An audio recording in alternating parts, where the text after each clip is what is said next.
समझ नहीं आ रहा कि आज की वीडियो कहाँ से स्टार्ट की जाए। पाकिस्तान क्रिकेट प्लेयर्स ने जिस तरह की बेइज्जती हमारी बीबीएल में करवा दी है, और मुझे तो ये नहीं समझ आ रहा कि हम शर्म महसूस करें या फिर ऑस्ट्रेलियन प्लेयर्स या ऑस्ट्रेलियन लीग के जो ऑनर्स हैं उनको शर्म आ रही होगी इस वक्त कि हमने किन पाकिस्तानी प्लेयर्स को सिलेक्ट कर लिया। अनफॉर्चुनेटली पाकिस्तान के तीनों सुपरस्टार्स जो कि बड़े सुपरस्टार्स माने जाते हैं, जिनमें शाहीन, जिनमें रिजवान और जिनमें बाबर हैं, टोटली फ्लॉप रहे अपने डेब्यू मैच में। और इतनी हाइप बीबीएल वालों ने बनाई हुई थी, इतना इनको प्रोटोकॉल दिया जा रहा था और बिल्कुल उनकी उम्मीदों के ऊपर नहीं उतर सके और गंदी तरीन परफॉर्मेंसेज रही तीनों ही प्लेयर्स की। बाबर आजम पहले मैच में 5 बॉलों के ऊपर 2 रन करते हैं। शाहीन शाह अफरीदी जो है अपने तीसरे ओवर के अंदर 3 नो बॉल्स करके उस ओवर को ख़त्म कर देते हैं। और फिर मोहम्मद रिजवान की बात करें तो पावर प्ले के अंदर वो 10 बॉलें खेल के सिर्फ 4 रन करते हैं। और उनके हवाले से बात होती है कि वो मॉडर्न डे क्रिकेट को फॉलो करते हैं, या मॉडर्न डे क्रिकेट खेलेंगे या टीम के अंदर कम बैक करेंगे। तो क्या इस परफॉर्मेंसेस के ऊपर वो टीम के अंदर कम बैक करेंगे? आई डोंट थिंक सो कि ऐसा कुछ होने वाला है। अस्सलाम वालेकुम, मैं हूं Aryan Imran. Welcome back to Aryan analysis. अगर आप चैनल पे नए हैं तो चैनल को सब्सक्राइब करें। पाकिस्तान के 3 सुपरस्टार्स का डेब्यू बिग बैश लीग के अंदर हो चुका है और आज से पहले इन्होंने कभी भी बिग बैश लीग के अंदर एज अ प्लेयर नहीं खेला। जब इनको टीम्स ने सेलेक्ट किया, बाबर आजम की प्री साइनिंग हुई और Shaheen Shah Afridi as a first pick choose हुए थे बिग बैश लीग के अंदर, तो उसके बाद बातें ये हो रही थी कि ये बड़े प्लेयर्स हैं और ये परफॉर्मेंसेज देंगे और इन ही की परफॉर्मेंस की बिना के ऊपर पाकिस्तान के पूरे फैन जो है वो बिग बैश लीग को देखेंगे, बिग बैश के प्लेयर्स को सपोर्ट करेंगे और ओवरऑल बिग बैश की भी हाइप बढ़ेगी, जो कि एक पॉजिटिव थिंग थी। और हम सबको पता था कि जब पाकिस्तानी प्लेयर्स जाएंगे या कोई भी एशियन प्लेयर बिग बैश में जाएगा तो ऑब्वियसली बात है कि जो उसके फैंस होंगे वो बिग बैश को देखेंगे, और जब पाकिस्तानी फैंस बिग बैश को देखेंगे तो उनकी व्यूअरशिप भी बढ़ेगी और उनको ज़्यादा से ज़्यादा फायदा भी होगा और उनके रेवेन्यूज भी ज़्यादा जनरेट होंगे, जिसकी वजह से इनकी इतनी हाइप बनाई जा रही थी, उनके साथ इंटरव्यूज़ किए जा रहे थे।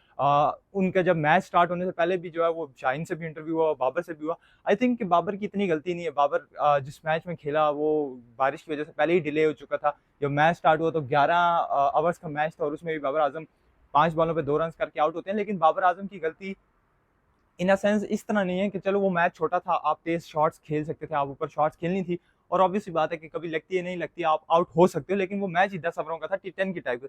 लेकिन जिस क्लास का बाबर आजम प्लेयर है, ये जितनी परफॉर्मेंसेज या जितना एक्सपीरियंस उसके पास है, आई थिंक उसको ऐसी परफॉर्मेंसेज नहीं देनी चाहिए। खासतौर पर अपने डेब्यू मैच में पहला बॉल वो डॉट करता है और फिर 5 बॉलों में से 3 बॉलों के ऊपर वो बाउंड्री हिट करने की कोशिश करता है, ऑन द एयर खेलता है, 2 बार उसको चांस मिलता है कि वो बॉल सेफ लैंड करती है और तीसरी मरतबा वो हाथों में कैच दे देता है। तो आई थिंक बाबर आजम अगले आने वाले मैचेस में अपनी इस गलती से सीखेगा और ज़्यादा से जल्दी इन कंडीशंस को अडेप्ट करेगा। तो वहीं पर अगर रिजवान की बात करें तो रिजवान के ऊपर बहुत बातें हो रही थी कि शायद आउट ऑफ द वे कहीं से वो जो है वो पाकिस्तान टीम में आ जाए, चौथे पांचवें नंबर पर उनको T20 में खिलाया जाए। एशिया की कंडीशन है, श्रीलंका की टिपिकल स्पिन पिचेज है, वहाँ पर रिवर्स स्विप मार सकता है मिडिल ऑर्डर में आके। टीम थोड़ा सा एक्सपीरियंस भी है और उस्मान खान से ज़्यादा बेटर बैट्समैन भी है और कीपर भी है, और अगर हमने उस्मान खान जैसा एंकर प्लेयर ही एज अ विकेट कीपर पांचवें चौथे नंबर पे खिलाना है तो क्यों ना रिजवान को खिलाए, जो कि लेग साइड पे अच्छे छक्के भी लगा सकते हैं। ये बातें चल रही थी, लेकिन जिस तरह की परफॉर्मेंसेज रिजवान ने अपने पहले मैच में दी है, अपने डेब्यू मैच में, तो आई थिंक शायद माइक हसन, शायद हमारे कोच आकिब जावेद और शायद कप्तान की नज़रों में अब जो रिजवान की कंट्रोवर्सी थी वो खत्म हो चुकी है और शायद अब ये इसको कैरी करने के बारे में एशिया कप के हवाले से ना सोचे। वहीं पर तीसरी तरफ जो सबसे अहम वजह है जिसने पाकिस्तान क्रिकेट टीम को इस वक्त बेइज्जत किया है, या फिर यूं कह सकते हैं कि इंडिया के अंदर उनको एक मौका मिल गया कि पाकिस्तान क्रिकेट टीम को क्रिटिसाइज करने का, पाकिस्तानी क्रिकेट प्लेयर्स को क्रिटिसाइज करने का, वो है शाहीन शाह अफरीदी की अवर्स। शाहीन शाह अफरीदी देखें, परफॉर्मेंसेज होना ना होना एक अलग चीज़ है। जैसे हमने बाबर पे बात की, डजेंट मैटर कि बाबर से रन नहीं हुआ, अगले मैच में करेगा, उसने जो गलती की हम उसके ऊपर बात कर सकते हैं और बता सकते हैं कि आगे वो कैसे इंप्रूव कर सकता है या उसकी क्या गलती थी, उसे कैसे इंप्रूव करना चाहिए। रिजवान के वाले से भी यही है कि उसने 10 बॉलों में 4 रन खेले, पावर प्ले था, यूज करना चाहिए था। 10 बॉलों के ऊपर 12 13 15 18 करके आउट होता है, एक इंटेंट नजर आती ताकि उसका केस भी क्लियर होता, वो भी T20 में वापस आ सकता। हमारा काम यहाँ पर किसी प्लेयर को ड्रीम वो डिक्रीज करना तो नहीं है ना, या उसकी डिसरिस्पेक्ट करना तो नहीं है। As a fan, as a journalist, we want Pakistan cricket team win big tournaments, और बड़े टूर्नामेंट जीतने के लिए पाकिस्तान के बड़े प्लेयर्स को परफॉर्म करना होगा। तो हमारा तो काम यही है कि जहाँ पर जो गलती है उसको यहाँ पर हाईलाइट किया जाए, और ये सोशल मीडिया प्लेटफॉर्म है ही इसीलिए कि हम अपनी आवाज़ पाकिस्तान क्रिकेट बोर्ड तक पहुँचा सकें। शाहीन शाह अफरीदी की बॉलिंग ने पाकिस्तान क्रिकेट टीम को बहुत जो है नीचे डिग्रेड किया, और I don't know what is going with Shaheen Shah Afridi. वो रिदम में नहीं थे, प्रैक्टिस में नहीं थे, नेट्स में उन्होंने बॉलिंग नहीं की, या हुआ क्या पहले तो डिसरिस्पेक्ट ये कि उनको पहले तो एक बार पहली पिक में सेलेक्ट किया गया, ठीक है, उनको एक अच्छी अमाउंट में सेलेक्ट किया गया, फैन बेस है, उन्होंने सोशल मीडिया से बड़ा पैसा कमाया। लेकिन जब मैच की बारी आई तो शाहीन से पहला ओवर नहीं करवाया गया। शाहीन शाह अफरीदी वो बॉलर हैं जो कि पिछले कंसिस्टेंटली 5-6 साल से पाकिस्तान टीम के सर्किट में और स्पेशली T20 में शाहीन शाह अफरीदी पहला ओवर करते हैं, लाहौर कलंदर्स से खेलते हैं तो पहला ओवर करते हैं, ओडीआईस खेलते हैं तो पहला ओवर करते हैं। मतलब कि पाकिस्तान की जितनी इंटरनेशनल क्रिकेट है उसमें शाहीन शाह अफरीदी पहला ओवर करवाते हुए आए हैं। लेकिन बिग बैश लीग के जो उनके कप्तान हैं उनकी टीम के, उन्होंने उनको पहला ओवर नहीं दिया, दूसरा ओवर दिया। और वहीं पर बातें होती है कि पता नहीं शाहीन को पहला ओवर क्यों नहीं दिया, प्रीमियम बॉलर ने, रिजवान सामने एक हाइप बनती है ना पाकिस्तानी प्लेयर्स की, वैसे ही बात होती है कि शाहीन और रिजवान का टाकरा होगा तो कौन डोमिनेट करेगा। शाहीन को पहला ओवर नहीं दिया गया और फिर शाहीन से दूसरा ओवर करवाएगा। जब शाहीन से दूसरा ओवर करवाया गया तो उसमें भी वो कुछ बुझे बुझे से नजर आया, एक अच्छी लाइन और लेंथ नहीं थी। आप दूसरे ओवर में जो मतलब शाहीन का पहला ओवर था, मैच का दूसरा ओवर था, उसमें उनको 9 रन पड़े।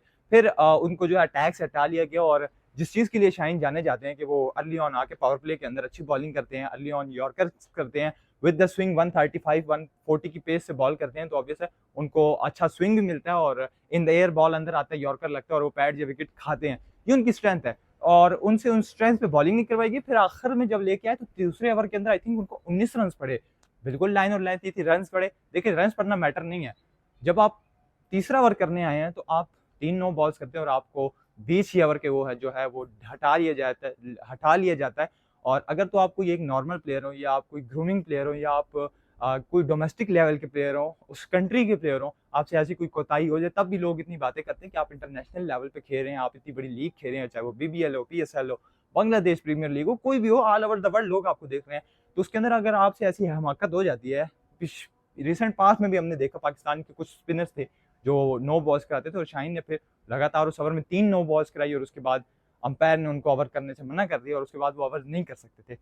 नहीं समझ आई कि शाहीन से क्या हुआ, रिदम में नहीं थे, क्या मसला था कि वो अपनी लाइन और लेंथ को काबू नहीं कर पाए, कोई इंजरी का इशू था या क्या ऐसा प्रॉब्लम था कि जिसकी वजह से शाहीन से इतनी गंदी बॉलिंग हुई। पहले ओवर में 9 रन, दूसरे ओवर में 19 रन और तीसरे ओवर में लगातार 3 भीमर, 3 नो बॉल्स।